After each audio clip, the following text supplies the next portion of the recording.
ನಿಮ್ಮ ಟಾರ್ಗೆಟ್ ಮುಂದೆ ಪ್ರೂವ್ ಮಾಡಿ ಯಾಕೆ ಅವರು ನಿಮ್ಮನ್ನೇ ಚೂಸ್ ಮಾಡಬೇಕು ಅಂತ. Rule number 21, prove your self. ಯಾರಾದ್ರೂ ಮಾತಾಡ್ಬೋದು, ನಾನು ಬಾಡಿ ಬಿಲ್ಡ್ ಮಾಡ್ತೀನಿ, ಬೇಜಾನ್ ದುಡ್ಡು ಮಾಡ್ತೀನಿ, ಫ್ಯಾಮಿಲಿ ರೆಸ್ಪಾನ್ಸಿಬಿಲಿಟೀಸ್ ನ ತಗೋತೀನಿ ಅಂತ.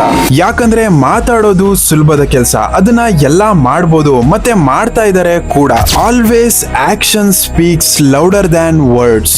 ಆದ್ರೆ ಯಾರು ಹೇಳಿದ್ದನ್ನ ಮಾಡ್ತಾನೆ ಅವನಿಗೆ ಜನರು ರೆಸ್ಪೆಕ್ಟ್ ಕೊಡ್ತಾರೆ ಮತ್ತೆ ಸೆಲ್ಯೂಟ್ ಮಾಡ್ತಾರೆ. ಕೆಲವೊಂದ್ಸಲ ಕೆಲವೊಂದು ಎಕ್ಸ್ಟ್ರೀಮ್ ಸ್ಟೆಪ್ಸ್ ನ ತಗೋಬೇಕಾಗುತ್ತೆ ಸೆಡ್ಯೂಸ್ ಮಾಡೋದಕ್ಕೆ. For example, life time achievement award ನ ರತನ್ ಟಾಟಾ ಅವರಿಗೆ ಕೊಡಬೇಕು ಅಂತ UK ಕಿಂಗ್ ಆದಂತ ಪ್ರಿನ್ಸ್ ಚಾರ್ಲ್ಸ್ ಅವರು ಲಂಡನ್ ನಲ್ಲಿ ಪ್ಲಾನ್ ಮಾಡ್ತಾರೆ.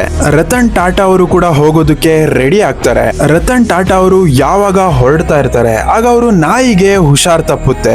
ಈ ವಿಷಯನ ರತನ್ ಟಾಟಾ ಅವರು ಆರ್ಗನೈಸರ್ಸ್ ಗೆ ಹೇಳಿದಾಗ ಆಗ ಆರ್ಗನೈಸರ್ ಹೇಳ್ತಾರೆ, ಮಿಸ್ಟರ್ ಟಾಟಾ, UK ಕಿಂಗ್ ಆದಂತ ಪ್ರಿನ್ಸ್ ಚಾರ್ಲ್ಸ್ ಬಂದಿದ್ದಾರೆ, ಅದನ್ನು ಲೈಫ್ ಟೈಮ್ ಅಚೀವ್ಮೆಂಟ್ ಅವಾರ್ಡ್ ಕೊಡೋದಕ್ಕೆ, ಅದು ನಿಮ್ಗೋಸ್ಕರನೇ, ಇದು ಎಷ್ಟೋ ಜನರು ಕನ್ಸು ಅಂತ.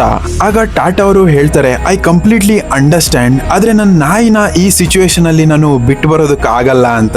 ಇದನ್ನ ಕೇಳಿ UK ಕಿಂಗ್ ಆದಂತ ಪ್ರಿನ್ಸ್ ಚಾರ್ಲ್ಸ್ ಏನ್ ಹೇಳ್ತಾರೆ ಗೊತ್ತಾ, ಅದೇನೆ ಟಾಟಾನ ಸಪರೇಟ್ ಮಾಡೋದು, ಅದಕ್ಕೇನೆ ಅವರು ರತನ್ ಟಾಟಾ ಅಂತ. ಕೆಲವೊಂದ್ಸಲ ಈ ರೀತಿ ಮ್ಯಾಡ್ನೆಸ್ ನ ಮತ್ತೆ ಇಂಪಾರ್ಟೆನ್ಸ್ ನ ತೋರಿಸಬೇಕಾಗುತ್ತೆ ಯಾವುದೇ ಪರ್ಸನ್ ನ ಸೆಡ್ಯೂಸ್ ಮಾಡೋಕೆ.